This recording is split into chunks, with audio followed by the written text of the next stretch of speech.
Hello, y'all. Thank you for tuning in to podcast number 2.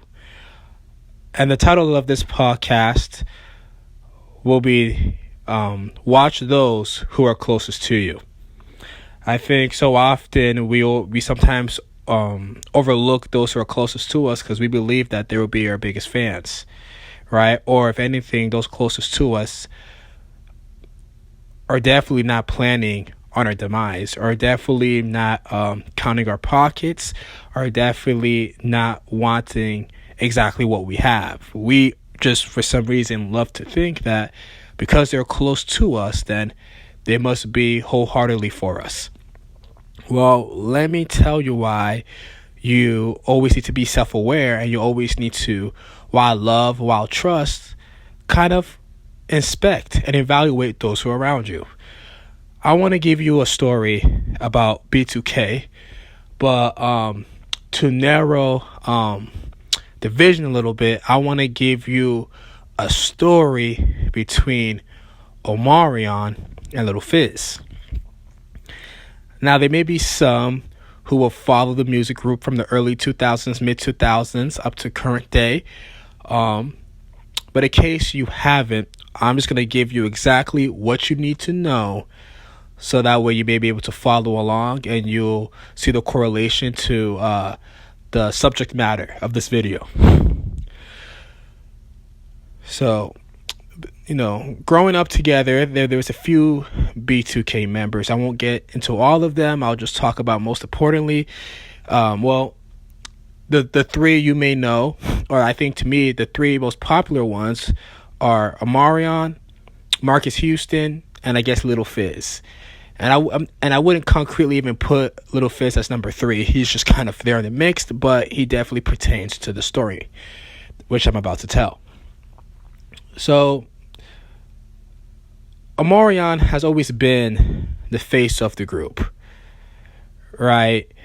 When you thought B2K, you thought Omarion, and then maybe Marcus Houston, right? But Lil Fiz was always there, along with some other members. Lil Fiz was always plotting on Omarion. Lil Fiz discreetly always wanted to be Omarion.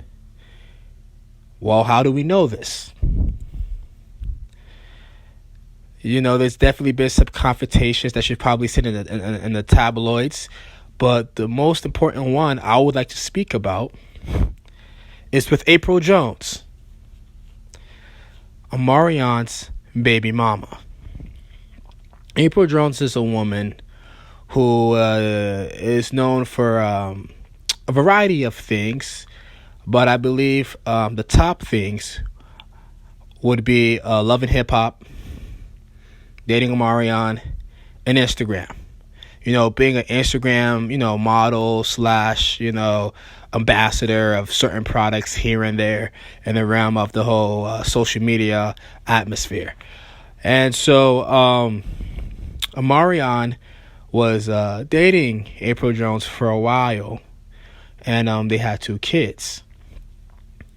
Now, as all this was transpiring, Omarion's mom always told him, hey, watch out for that girl. She's fast. If you guys don't know what fast means, in the hood or in urban culture, fast means she gets around. She's very promiscuous. She likes to sleep around. She loves guys' attention.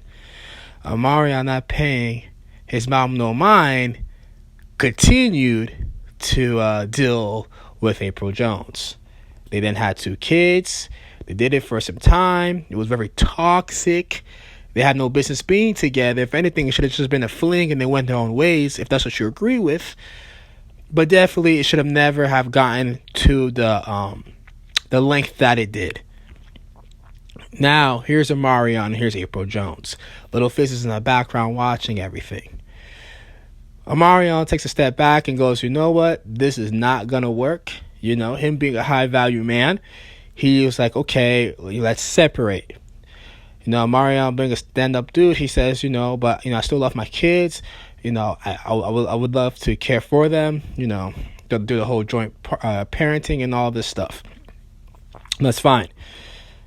Now, the moment they break up, Apryl Jones decides to go on an Instagram tour, right? In which she talks about how all these rappers, all these guys, they all want to sleep with her. They all lust for her. They all want her. But the key thing, I guess she didn't realize is, yes, they may want to do these things because you're definitely good to look at. None of these guys are saying they want to actually marry you.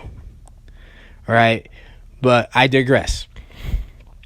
Once they break up, Lil Fiz, who's been in the background watching, decides to make his move on Apryl Jones. So, he gets on Love and Hip Hop, right? And he starts to mess with Omarion's baby mama. Now, the issue here is not that it's Omarion's baby mama, but its principle. It's the fact of the matter that they spent so much years together. They spent so much years making music together. They spent so much years making money together. They spent so much years being what Omarion thought, being friends. And so it's like, out of all of the women that you could have possibly had, out of all of them, you decide to get with my baby mama. So you know what? Karma bit Lil Fiz. Instead of Omarion being belligerent, being ghetto, getting on Instagram, cussing them both out, calling his baby mama vulgar terms, he said, "No, I'll do you one better." He went on Vlad TV. He was like, "I see nothing wrong with it. I just wish that, they would keep the relationship not a little bit more private, but keep it more respectable because, we have kids involved and stuff of that nature. But no, go ahead and date." Lil Fiz, not having common sense, he forgot that he doesn't really make money unless he's with B2K, because all the spotlight that he may have is based off B2K. And Omarion is the face of B2K. So Omarion, being who he was, decided to go on the Millennium Tour. This is his tour that he made. And guess who was not invited to come? That's right, Lil Fiz. Right?